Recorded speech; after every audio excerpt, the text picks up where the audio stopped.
Hello，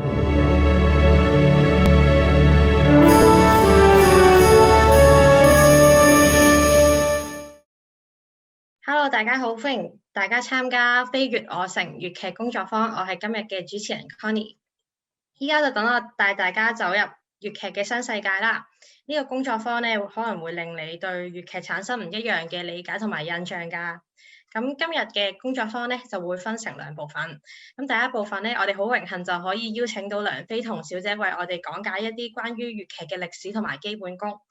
咁對粵劇有興趣嘅你呢，就記得坐定定喺電腦前邊留心以下嘅內容啦。而第二部分係咩？我哋會有一個俾大家發揮創意嘅機會，想知係咩就記得坐定定啦。如果大家有咩問題或者想同我哋分享，都好歡迎喺 chat box 度留言㗎。咁以下落嚟就等我介紹一下梁飛彤小姐先啦。一講起粵劇，好多時都俾人有一個好刻板嘅印象，就係粵劇係上一輩嘅玩意，演員好多都係中年或者以上，觀眾大多都係白髮蒼蒼。但係原來粵劇從來都唔係上一輩嘅專利，粵劇都可以屬於年輕人嘅。咁就好似我哋今日邀請到嘅嘉賓梁飛彤小姐咁樣，年紀輕輕就可以喺粵劇界發光發亮，非同凡響。專攻旦角嘅佢係香港少數嘅年輕粵劇演員，佢修業於八和粵劇學院。咁飛彤咧細細個就愛上咗粵劇啦，並且立定志向開始追尋佢嘅粵劇夢。咁時至今日，飛彤小姐亦都好成功咁樣喺粵劇界嘅創出自己嘅一片天啦。咁事不宜遲，接下來嘅時間咧就交俾飛彤，以一個年輕人嘅角度帶我哋了解更多粵劇嘅世界。有請梁飛彤小姐。即係好多謝Connie 介紹我啦。咁我自己本身咧就係一個粵劇嘅演員。咁其實我係16歲開始咧就係去呢個香港白河粵劇學院嗰度學戲。係啦，咁其實而家我哋學戲嗰個模式都係開始好似學院制咁樣噶啦，就好似一個興趣班啊，或者係當時我哋上堂嘅模式咧就係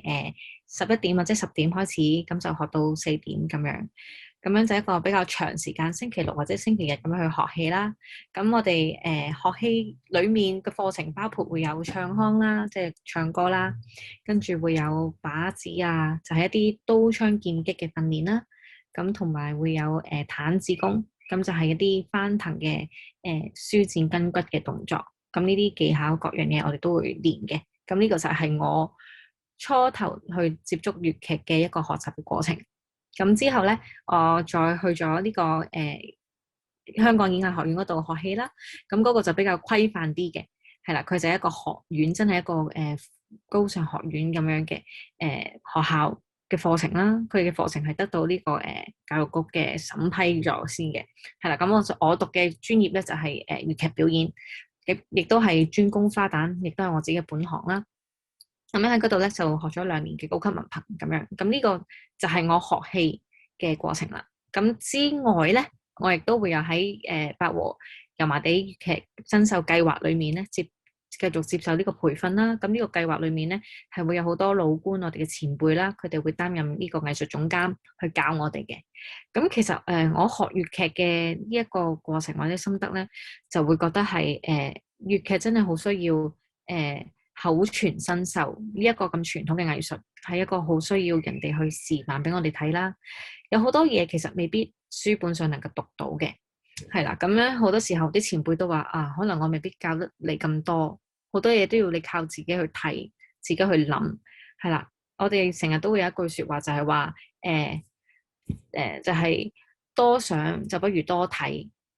多睇咧就不如去多做，多做就不如多錯。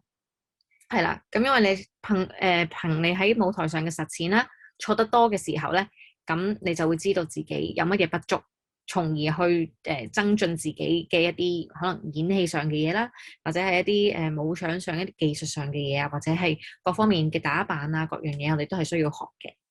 係啦，咁其實係真係呢個前提啦。咁喺我真係去繼續我呢個嘅即係分享嘅時候咧，我其實都喺度諗其實粵劇同我哋年青呢一輩，或者係到而家2021年呢一刻，其實粵劇同我哋嘅距離係有幾多咧？其實亦都我自己都真係一個好好嘅反思，特別喺呢一個疫情當中，因為我哋好多傳統表演嘅藝術、舞台嘅藝術都會因為呢個疫情而唔能夠喺實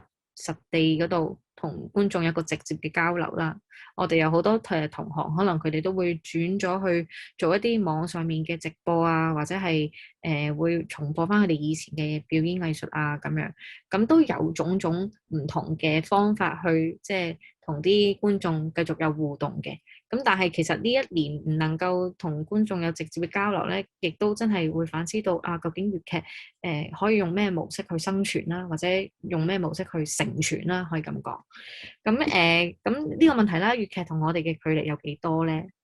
其實粵劇可能大家會見到啊，我哋電視台會有啲戲係會取材自粵劇嘅咁樣。咁我諗到其實最近嗰個可能係已經所謂嘅最近，其實可能已經係10幾年前嘅嘢。咁就係一套《帝女花》啦，我見到。咁亦都我知道要有《洛神》啦，係啦，即係一套我兒時會睇到嘅電視劇。咁亦都係一個好好，其實我覺得係好好嘅，因為畢竟電視台即係公仔商，佢接觸嘅層面係好多，佢覆蓋咗嘅人口，好多人都會睇電視，咁亦都間接地為粵劇去宣傳咗啦。因為好多人都會覺得啊，電視劇嗰個《帝女花》係咁嘅喎，咁究竟粵劇真正即係平時我哋成日聽落花滿天白月光嗰個粵劇係點樣嘅咧？或者都會有即係有效地去吸引更加多觀眾去關注粵劇嘅。咁另一個咧就係、其實都係前2年發行嘅，就係呢、個100蚊嘅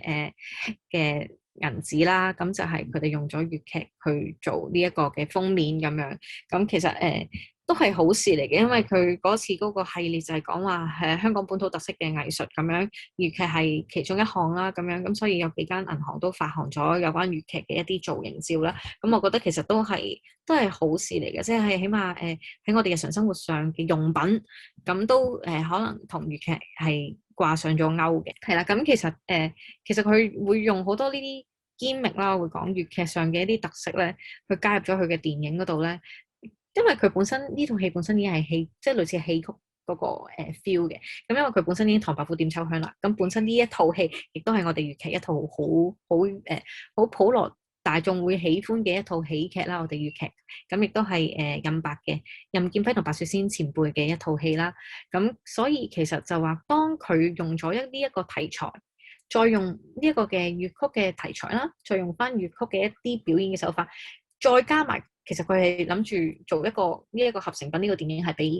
即係現時時代人睇噶嘛，咁就會有一種好似有種衝擊，有種表演風格上嘅衝擊，即係本身我哋現代人睇嘅片唔會有一種咁嘅戲曲味嘅，咁突然間有一種咁得意嘅話，就會讓到人就會覺得其實粵劇真係幾得意喎，其實粵劇係即係有堅力嘅一樣嘢咁樣，所以其實你話粵劇好遠又唔係，係啦。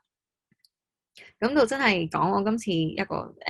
即係大概希望即係講完之後，大家會知道粵劇大概係啲乜嘢啦。咁呢個就係流程，係啦。咁其實都即係大家有某一個 point，即係講到粵劇嘅話，即係都即係讓到大家知道粵劇嗰個歷史係點樣啦。咁其實本身粵劇就廣東係。我哋呢個地方戲係都係外省傳入嚟，因為我哋始終係南方人啊嘛，我哋已經最南啦，香港已經係咁，所以其實所有嘢對我哋嚟講都係北上，都係外邦嚟嘅，外省嚟嘅咁樣，係啦，咁即係咁，其實呢一套係一個漢劇嘅戲啦，慢慢經過長年累月嘅地方語言嘅一個洗禮啦，跟住地方語言嘅風俗啦，民情風俗啦，跟住當時嘅有好多可能歷史嘅事件啦，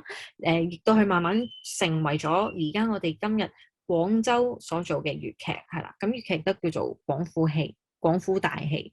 係啦，咁其實好早嘅時候咧，咁粵劇都會有一個紅船嘅年代啦。咁其實紅船係啲咩咧？咁我都跨住咗。其實紅船就係一隻即係顧名思義啦，紅色嘅船。咁其實佢就會係因為以前嗰個交通我哋冇飛機啦，咁亦都冇陸路啦，好多亦都冇天橋啦，更加即係冇橋梁去兜搭即係岸與岸之間嘅連結啦。咁所以以前嘅人多數都會用船去做一個運輸嘅。咁所以亦都會有紅船嘅出現啦。咁紅船就係成個戲班人，講緊係可能40幾個、50幾個，甚至上百人喺一隻大船裏面生活，咁佢哋就會穿州過省啦，咁就可能喺珠三角嗰度啊，各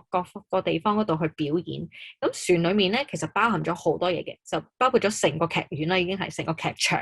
係啦。咁跟住就會有人瞓覺嘅地方啦，跟住當然有煮食嘅地方啦，咁亦都有排戲嘅地方啦。咁跟住之後，佢哋所有人就會喺呢個好似挪亞方舟咁嘅嘢啦，我會覺得形容咗佢成為一個挪亞方舟咁樣嘅船咧，咁佢就會去唔同嘅地方去表演，係啦。咁其實咧，我括住嘅嗰個紅圈咧，就係佢哋表演嘅舞台啦。咁其實點樣？我唔知大家會唔會知道沙田嗰個華房，以前嗰個華房酒樓係啦，而家已經封咗啦，已經係變咗 The One。係咁樣咧，就嗰個其實咧就係一個華房嚟嘅。咁華房咧就係一個比較大嘅船隻啦，外面係比較華麗嘅。咁跟住佢哋會停泊喺唔同嘅岸嗰度啦。咁嗰隻船停泊完之後咧，佢哋咁啲人就會喺個岸邊嗰度睇。咁佢哋就喺船上面嗰度演出。咁呢個咧就係一個紅船，係啦，紅船嘅一個歷史啦。咁其實紅船對我哋嘅即係到我哋而家嘅架構咧係好重要嘅，因為紅船裡面分咗好多人，即係歸納咗唔同人啦，包括係有演員啦，跟住有樂師啦，跟住我哋會有叫掌櫃啦。其實掌櫃啲乜嘢咧，就係所謂嘅經理，就係打算盤嗰個，即係話邊個做啲乜嘢管數啊，管乜嘢嚟嘅，係啦。跟住有台前幕後啦，因為你平時好似stage management 咁樣，即係有 SM 咁，佢哋呢啲人都會即係大家一大班人一齊生活。咁樣之後咧就係訂定咗戲同架構啦。咁粵劇咧，另外都會有好幾個歷史事件啦，即係你講起粵劇嘅時候都要知道嘅。咁就係其中一個薛馬爭雄啦。咁亦都係俾我哋粵劇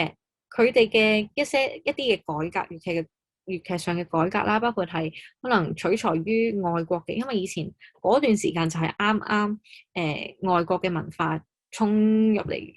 香港咁，譬如因為可能係嗰陣戰時啦，咁樣更加好多外地嘅文化可以入到嚟香港，咁佢哋就會取材於好多佢哋嘅一啲戲橋啦、一啲電影啦，佢哋都會吸取咗嗰啲養分之後咧，就改變成自己嘅戲，係啦。咁薛馬爭雄就係講薛覺先、馬師曾呢兩位嘅前輩，係啦。咁其實喺相裏面咧都會大概睇到佢哋嘅風格。其實薛覺先先生就會走一個偏向比較高雅啲嘅路線嘅，佢就會希望係包裝粵劇，可能係偏向華麗啲啊，嗰啲戲係可能係講即係啲文學上嘅嘢多少少啊。咁馬師曾咧，佢就會偏向比較草根啲嘅，佢嘅戲即係譬如馬師曾，OK，馬師曾係啦，佢比較草根啲嘅，佢講嘅嘢比較貼地啲，同埋都會反映翻當時低下階層嘅嗰啲生活嘅。咁所以佢哋係走兩個風格，但係同時間佢哋都係希望可以讓到粵劇更加好啦。咁同埋講翻薛覺先先生啦，其實佢一個好重要嘅改革就係我哋嘅化妝。以前我哋粵劇嘅化妝咧就好似時裝咁樣，係啦，就唔會好似我哋而家咁樣又紅。即係又紅又白，跟住又黑咁樣。其實我哋而家呢一個化妝係吸取咗京劇嗰邊京昆嗰個化妝嘅方法，同埋佢哋會黐片子啦，咁樣係啦，黐片子啦。呢一啲嘅化妝嘅風格啦，其實都係吸取咗係即係我外省嘅戲啦。咁呢個就係薛覺先先生帶俾我哋好大嘅一個改革嚟嘅。咁同埋佢嗰個精神，對於粵劇嘅精神啦，亦都慢慢一路影響到後輩啦。佢嘅徒弟白雪仙啦，跟住仲有林家聲先生啦，都係佢嘅一啲受惠嘅後輩嚟嘅。咁跟住之後就落到去呢個黃金期啦，粵劇嘅黃金期啦，我所謂第一期嘅黃金期。咁其實嗰段時間咧，就係好百花齊放嘅，有好多劇場一路喺度做，跟住有戲棚啦，有戲院啦，跟住我哋好多明星咧，我哋嘅名伶啦咁講，佢哋係既係做大戲，亦都係拍電影嘅。咁我哋所以成日都會講佢哋係靈影雙棲嘅一啲藝人。咁同埋當時間咧，就嗰段時間其實係湧現咗好多好多嘅新戲，亦都成為咗我哋而家呢一刻嘅經典。咁就即係不可不提嘅就當然係仙鳳鳴啦，仙鳳鳴佢哋四大名劇啦，《帝女花》、《紫釵記》、《牡丹亭驚夢》同埋《再世紅梅記》呢四套咧，都係一路影響粵劇同埋佢哋嘅戲，一路都係流傳至今，成日都搬演嘅劇目嚟嘅。咁跟住仲有係方艷芬啦，方康啦，跟住當然就係有鼎鼎大名嘅唐迪生啦。咁其實唐迪生之外咧，亦都會有好多嘅徐子郎啦。徐子郎佢嘅唔知大家有冇聽過一個叫做《鳳閣恩仇未了情》，係啦，就係一啊葉輕走去。咁呢個就係徐子郎先生嘅作品嚟嘅，亦都係非常之膾炙人口嘅。咁另外仲有好多馮志芬啦，其實仲有好多好好嘅演員，好好嘅編劇啦，同埋佢哋有好多好嘅好戲喺我哋而家呢一刻嘅粵劇界裏面咧，都係成日都搬演嘅。咁所以其實呢段時間咧，係即係幫我哋儲咗好多嘅劇本啦，好多嘅即係文字啦，讓到我哋而家呢一刻都可以受惠，都可以繼續去搬演佢哋呢一啲嘅作品嚟嘅，係啦。咁同埋唐迪生先生有個好好嘅劇本叫《洛神》啦，就係我哋花旦嘅考牌戲啦所講嘅，裡面當中有寫書，係啦，可能大家唔知大家有冇睇過 TVB 嗰個洛神裡面蔡少芬佢飾演個伏妃咧，就即係最出名最經典嗰個就係拎住個手巾喺度喊嘅嗰一幕，其實我哋粵劇都有呢一幕㗎。我哋呢一幕咧都有，就係話個曹即係個曹丕要逼個曹子健7步就要成師啦。咁跟住點樣可以令到佢有才智咧？咁就係阿伏妃對佢牽然一笑，勾翻起佢以前嘅一啲情愫，讓到佢嘅急才可以湧現翻，跟住即刻可以作咗嗰首煮豆燃豆萁嘅詩咁樣。係啦，我哋粵劇其實都有㗎，所以係好密切嘅。其實即係電視同埋粵劇係可以好密切嘅。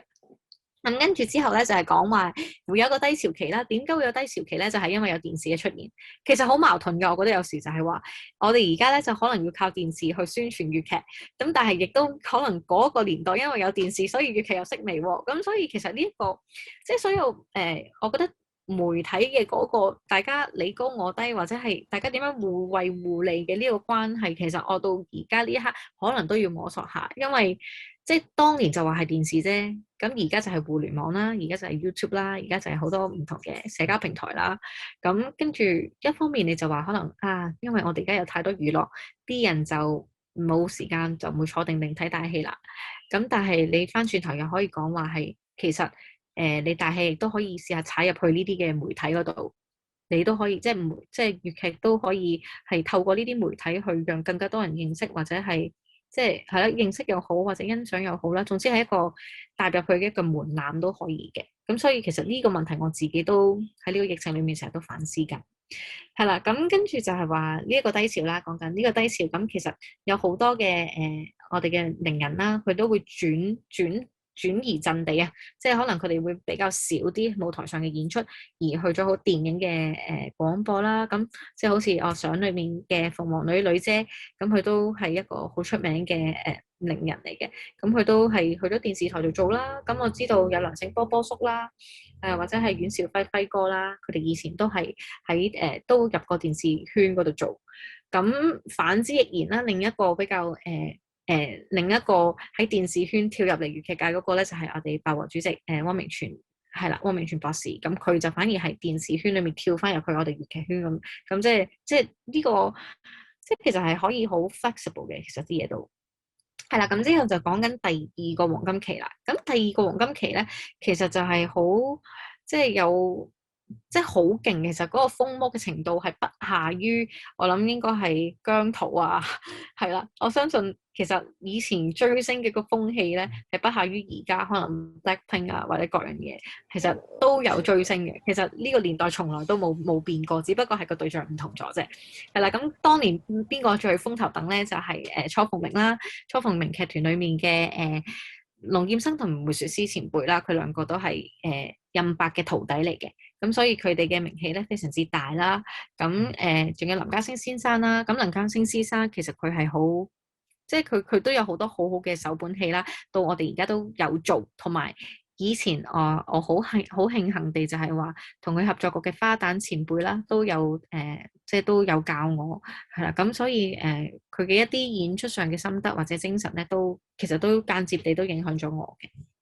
係啦，咁到講翻而家即係2000年啦，咁就係一樣好重要粵劇一個里程碑啦。咁就係呢個 UNESCO 嘅非物質文化遺產。咁係09年佢就正式納入咗呢一個 UNESCO 嘅。咁09年之後，其實亦都係話粵劇嗰培訓嘅所有嘅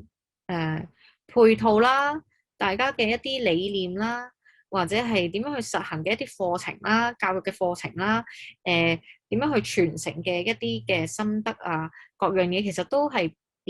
變得好快，即係喺呢十年啦，係啦，呢12、13年啦，而家已經係即係自 UNESCO 之後，其實而家呢喺個13年嘅時間裏面咧，我就喺呢13年裏面去接觸粵劇，去學粵劇，同埋投身粵劇嘅。所以其實我就係呢一個世代咯，我可以咁講，我可以話我學粵劇就係 UNESCO 嘅呢個世代咁樣，係啦。咁係啦，講到歷史之後啦，咁我就會即係大概講下啦。粵劇嘅行當啦，咁其實香港嘅粵劇行當或者我哋其實而家2000年嘅粵劇行當就係六柱制啦。咁我哋就有文武生啦、正印花旦、丑生、武生、小生、二幫花旦。其實好多時候六柱制點樣咧？就係只要我哋有6個呢一個主要嘅演員，我哋就可以開戲噶啦。有啲戲係真係6個人就已經可以做到成套戲。係唔需要話一大班人做咁樣，係啦。咁之後咧，咁但係京劇啊或者昆劇方面咧，佢哋分得好仔細嘅，就好似我下面嗰度 list 咗出嚟，就係話其實花旦咧，佢哋仲要分小旦啦，即係俾啲活潑啲啊、紅娘啊嗰啲角色啦，跟住可能係會有即係花旦咧就係唔係我哋所講嘅花旦，佢哋嘅花旦咧就係會又係一啲小女孩啊，又係一啲相對活潑啲，係啦，但係又冇小旦嗰種太脆嘅，即係叮叮叮嗰啲感覺，係啦。咁閨門旦咧就係好似我哋而家呢個 age 啦，我哋呢個 age 就係可能未必未結婚嘅，仲係少女嘅，係啦，可能係20歲樓下嘅嗰啲就叫閨門旦，係啦，多數都會有啲教養嘅人，係啦。咁中意青衣啦，青衣就係一啲即係可能係已婚嘅人士啦，咁樣咁佢哋就係會包大頭啦，佢哋嘅裝扮佢就相對上有啲唔同嘅，係啦，好斯文嘅，佢哋着嗰啲叫做披風，係比較相對斯文嘅角色嚟嘅。咁跟住就有多馬旦啦，多馬旦就係好似穆桂英嗰啲角色咧，叫多馬旦啦。跟住武旦咧就會係打得好犀利嘅。咁我哋一啲譬如好似叫做胡家莊，京劇裏面一套胡家莊就係一啲武旦嘅戲。咁老旦就好似佘太君呢啲就係呢一啲老旦嘅角色。係啦，咁跟住之後就會有長靠啦，長靠就係嗰啲4支旗棟喺背脊嗰度嗰啲4支旗咧，就叫做長靠武生啦。短打武生咧就會係一啲會打好多嘅嗰啲叫做短打武生啦。係啦，咁小生就係即係白臉小生啊，小白臉。就是小白臉，小生就是小白臉，係啦，即係我哋嗰啲好靚仔啊嗰啲年輕人就叫小生，係啦，咁老生嗰啲就自然係啲年邁啲啊，好似爸爸啊或者伯伯嘅角色啦咁樣。咁所以其實話六柱制咧，喺我哋as一個粵劇嘅表演人嚟講咧，六柱制就係迫使我哋乜嘢都要學，我哋乜嘢都要去涉獵，乜嘢都要知下咁樣。即係譬如可能人哋一世人唱，即係人哋可能其他劇種嘅人，佢呢一世人係真係唱花旦，就一世都係唱花旦；一世唱青衣，就一世都係唱青衣。可能好出名嘅會有程硯秋程派嘅就係青衣嘅戲啦，咁樣即係佢哋一派一派好專門嘅。咁但係粵劇就可能比較少啲有各專門專派，反而係乜嘢都要做咁樣。咁另外咧就係粵劇嘅藝術形式啦，即係或者係講表演程式啦咁樣講。咁就係一啲四功五法啦，跟住就係四功五法就係唱做練打啦，好簡，即係呢個係又係一定要識嘅一個 term 要識嘅，係啦，四功五法啦。咁跟住五法係啲乜嘢咧？就係手眼身法步。其實或者手眼身步法，其實個法字咧係講一個叫法度，一個度，我哋成日都講，好難講，係一種感覺嚟嘅。其實因為做戲好多時候都係憑一個感覺，好難講話，即係點解啲前輩成日都話我未必真係教到你戲。你話你睇啦，你睇多啲，可能你會 get 到，即係會有啲啟發咁樣。咁所以就係話個法係一個好虛幻嘅字，係一個差唔多觸摸唔到嘅嘢。但係當你感覺到個法嘅時候咧，你就會順住呢個感覺一路捉住呢一個感覺去慢慢做咧，呢個人物就會出㗎啦。我記得咧，尹飛燕前輩燕姐佢講就係話，一出到場一定要揦實觀眾。佢就係你話你一個成功嘅演員就係你一出到場，你就要揦住觀眾嘅目光，你就要即係讓到觀眾就一定要望實你咁樣，係啦。咁呢個係其實真係一個感覺嚟嘅，未必話你出到去即刻哇要即刻亮相，一定要即係可能做啲好誇張嘅動作，只不過可能你企出去行一步，企喺度，你就可以吸住觀眾嘅目光。咁當然呢個真係需要喺舞台上不斷實驗啊，不斷實踐啦咁樣。咁所以就係話演戲唔難，但係真係識演戲演好嘅戲係好難咯。呢樣嘢就係我一路學，越覺得自己好無知，真係會有種感覺係學海無涯。係啦，咁其實因為粵劇我哋有時好多時候都會係講虛擬嘅嘢啦。咁譬如話係騎馬，我哋會有配馬啦。咁樣就所以舞台上你唔可以有真馬啊嘛，萬馬千軍。咁所以好多時候我哋都會用虛擬嘅動作去做咗佢啦。咁譬如好似開門咁樣咧，啲動作好似呢個開一個門鎖，跟住嗰個門閂，攝入去個門罅嗰度推開隻門，係啦，呢一個就係一個開門嘅過程。咁閂門就係咁樣冚翻埋佢，閂翻個門閂，跟住就完成咗。咁其實呢啲虛擬嘅嘢咧，就要做到眼見唔到嗰個物件，你心裏面都要有嗰個物件，都要有佢嗰個尺寸、嗰個角度啊。平面係平面，橫打橫嘅就係打橫。咁所以呢啲咧都係即係要不斷去執、不斷去學咁樣。所以就係一個賭嘅。唱念啦，咁就係好簡單啦，就係梆子怡往啦，跟住就係說白啦。咁其實我本身咧就係想俾大家聽下洛神嘅寫書詩八股老錯排場啦。如果稍後有時間嘅時候，咁我哋再睇啦。咁我哋講做打啦，就係一啲武場嘅嘢。其實做咧係包括文場同埋武場嘅。武場咧就係正場嘅唱戲啦，即係唱曲，跟住就係啦做戲咁樣，呢啲叫文場啦，我哋叫。咁武場咧就係一啲打鬥嘅嘢啦，咁就包括有毯子功啦，有把子功啦咁樣。咁呢兩張相片咧，上面嗰個咧就係我做楊門女將嘅穆桂英，下面嗰個咧就係八仙過海裡面嘅李如晶，係啦。咁我嘅兵器咧都係槍嚟嘅，都係。一支係單頭白槍，下面嗰支就係雙頭嘅脫手槍，係啦。咩叫脫手槍咧？就係脫手就係離開隻手咁解，咁即係話我係踢槍嘅，係啦，咁就叫脫手槍，我哋叫呢啲武器叫，係啦。咁樣就講翻我之後會為大家去示範嘅一段嘅演唱啦。個唱段咧其實就係嚟自幽媾嘅。咁呢套戲咧就係1956年嘅時候，千鳳鳴劇團嘅首演戲啦，係啦。咁就係出自《牡丹亭驚夢》嘅。咁其實呢一套戲咧，亦都唔係唐滌生佢自己編嘅，佢係一個改編。咁就係嚟自明代嘅湯顯祖嘅《牡丹亭》。咁呢套戲都非常之膾炙人口啦，喺文學界上亦都係舉足輕重啦。本身湯顯祖佢嘅作品亦都非常之舉足輕重喺文學界裏面嚟講。咁佢仲有好多戲啦，仲有即係《紫釵記》啦，跟住有阿斗記啦，即係總之有好多好多嘅名劇。咁其中一套咧就俾唐滌生先生去改編咗，就係成為《牡丹亭驚夢》。咁其實京劇、昆劇都有《牡丹亭》嘅。咁其實粵劇咧，佢改咗個路子個戲路啦，其實都豐富咗成套戲。咁裡面嘅男主角就柳夢梅啦，女主角叫杜麗娘啦。咁所以我而家大家見到我呢個 PowerPoint 上面咧，就係一個杜麗娘幽媾嘅造型。係啦，咁樣咧。其實呢一套戲咧就係講佢哋嘅愛情故事啦。咁但係特別之處咧就係其實呢個女仔係死咗之後再回生變翻一個生人，同呢個男仔結合嘅。係啦。咁幽媾咧就係講緊佢係一隻女鬼嘅時候，佢同呢個男生見面，咁佢就同個男仔，即係佢哋呢兩個角色咧就係喺一個夢裡面相會咗。係啦。咁呢個女仔咧夢見完之後就覺得啊，我好中意呢個男仔，但係我又唔能夠，因為家教以前好森嚴噶嘛，家教嘅關係啦，我唔能夠同呢個男仔結合啦，咁我就一路好即係鬱鬱不歡，咁就死咗啦。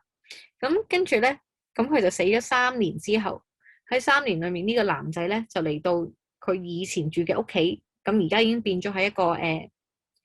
一個暗堂嚟嘅。佢本身住嘅地方，呢個女仔嘅屋企嘅變咗一個暗堂嘅地方咧。咁跟住之後，佢嘅鬼魂就翻嚟啦，就喺幽溝呢一段戲裏面咧，同個男仔講就係話，我就係你以前夢中裏面個情人啦。你而家嚟救我啦！你喺聽日明朝早咧，你就掘開我個墳，咁我就可以翻生噶啦。如果你遲咗咧，咁我哋就算我回生，我哋都見唔到。咁所以佢有一句寫得好好咧，就係一夢死3年，就係個女仔死咗之後，佢等呢個男仔3年，跟住一別就三生，係啦，即係我同你如果見唔到嘅話，就一路都見唔到啦。好似個三生三世十里亭係咪啊？係咪有套電視劇咁樣？係啦，咁呢個我就形容呢個係一個好痴情嘅女鬼啦，咁樣，咁呢個就倩女回生同埋還陽嘅故仔。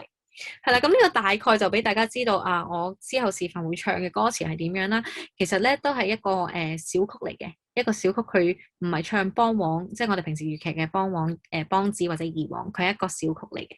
咁其實咧大概佢嘅唱段啦，我都唔仔細逐段講啦。其實佢只不過係就會講形容翻呢個女仔呢個鬼魂呢個女鬼。去嚟到揾呢個男仔嘅時候，個風即係嗰個環境係點樣啊？係夜晚嘅，啲風係其實刮得係好，即係令到啲葉刮沙啦啦，就係嗰啲形容嗰啲聲啦咁樣。咁其實佢都形容到自己嘅心態。其實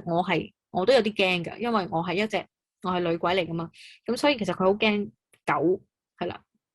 鬼驚狗啦，跟住驚啲突然間出嚟嘅聲音啦，係啦，又會驚陽光啦，當然亦驚雞啼啦，咁樣即係佢其實佢都好驚嘅，即係當好小心翼翼咁去揾呢個男仔，係啦，咁但係都唔緊要啦，即係佢最尾就係話我好想見翻呢個男仔，即係冤家，係啊，就成日啲即係啲冤家，我哋就會咁樣做大戲嘅時候，係啦，比較斯文啲去 call 一個你嘅情人咁樣，係啦，即係總之就最尾就要會面啦，同呢個男仔咁樣，係啦，咁其實都差唔多，我分享嘅尾聲就係話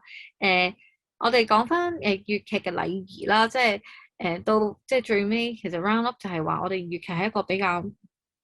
我又唔